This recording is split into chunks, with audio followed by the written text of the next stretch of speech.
You were diagnosed with type 1 diabetes were you high school? I was in middle school, so I was diagnosed when I was 13 years old. You're going through all the symptoms of having type 1 diabetes.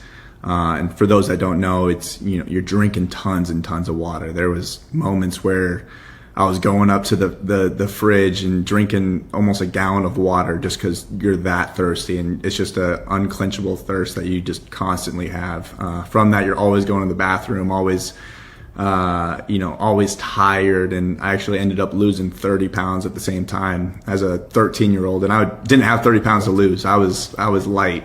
I was skinny, and it's just one of those things that I didn't want to say anything because I was like, you know what, I'm an athlete. I'm going through puberty right now. This is what puberty is. I had no idea that it was, a diabetes diagnosis on the way. And I was fortunate enough to that, I was over at my friend's house, and the mom there had some prior knowledge of type 1 diabetes and kind of knew the signs to look for. And we were eating dinner with her, and I probably had like 5 glasses of milk while we were just sitting there eating dinner. Almost went through a whole gallon at her house. And that's when she was able to talk with, my parents a little bit and say, hey, I think, Chad's showing some signs of type 1 diabetes. So I was fortunate enough to, catch it early on and not go through what most kids go through of being in the ICU for a week and, battling for their life a little bit. And, I was very fortunate in that case. And, but it was scary at first when I was first diagnosed. I didn't know, I was an athlete. I was playing,